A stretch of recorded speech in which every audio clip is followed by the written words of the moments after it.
नमस्कार, बहुत स्वागत है आपका। बिल्वपत्र का पेड़ घर में लगाना अच्छा या बुरा? अगर आपके घर में है तो इसके क्या फल मिलेंगे? शिव पुराण में बिल्वपत्र के पेड़ या उसके पत्तों की पूजा का महत्व बताया गया है।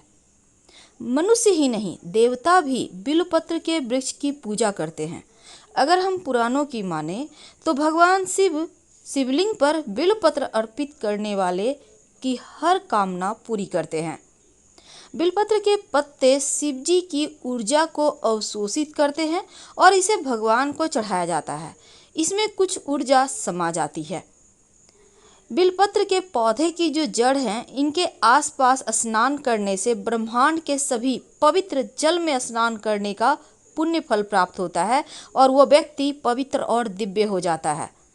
बेल फल का प्रसाद किसी के तमस, रजस, सत्व किसी भी व्यक्ति के स्वभाव के 3 पहलुओं को त्यागने का संकेत है। बेलपत्र का पेड़ घर में लगाना अच्छा होता है या बुरा? आज हम आपके साथ साझा करेंगे। देखिए, सावन का महीना आ रहा है।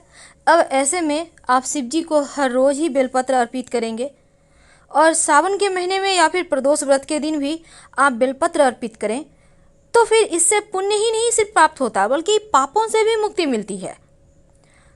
अगर किसी कारणवश बेलपत्र आपको ना मिले तो आप सोना, चांदी, तांबा का बेलपत्र बनवा लें।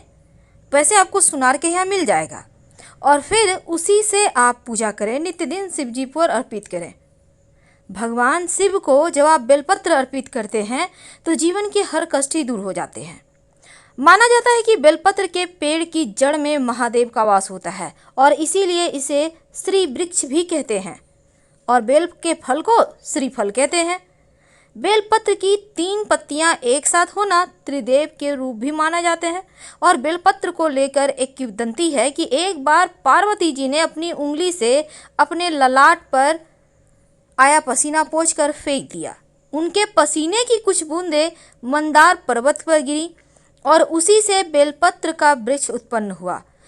वैसे शिव पुराण में यह भी कहा गया है कि घर पर बेल का वृक्ष लगाने से अक्षय पुण्य की प्राप्ति होती है।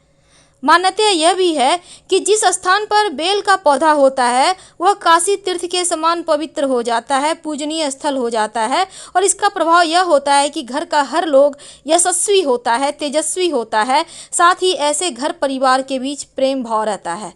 घर में कभी किसी प्रकार की नकारात्मक ऊर्जा नहीं आती। शिव लिंग पुराण के अनुसार बिल्वपत्र तोड़ने के लिए चतुर्थी, अष्टमी, नवमी, चतुर्दशी, अमावस्या, संक्रांति काल और सोमवार को निषिद्ध माना गया है। इन तिथियों में बेलपत्र ना तोड़ें। बेलपत्र तोड़ने के नियमों को ध्यान में रखकर ही पूजा करें। तो बेलपत्र घर में लगाना चाहिए या नहीं? हाँ, लगाना चाहिए, लेकिन घर के दरवाजे के बाहर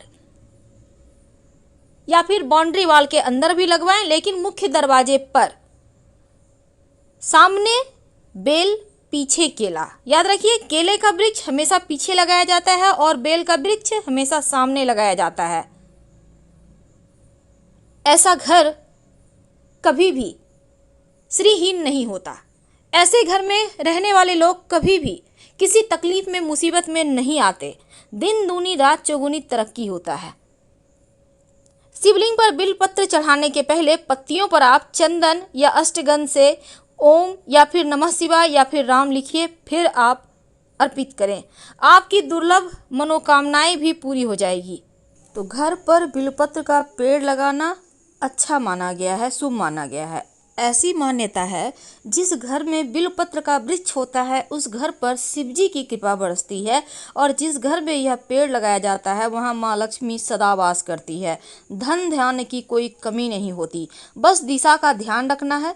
वास्तुशास्त्र में बिल्वपत्र का पौधा लगाने की एक दिशा बताई गई है जिससे कई समस्याओं का समाधान हो जाता है। बिल्वपत्र का पेड़ हमेशा उत्तर या पश्चिम दिशा में ही लगाइए। घर के आंगन में बिल्वपत्र का पेड़ लगाने से बुरी शक्तियां घर में प्रवेश नहीं करती। तंत्र मंत्र बाधाओं से मुक्ति दिलाता है। घर परिवार के लोगों की रक्षा करता है और घर में इस पेड़ के होने से सकारात्मक ऊर्जाएं भी आती है, साथ ही चंद्र दोष से भी छुटकारा मिलता है।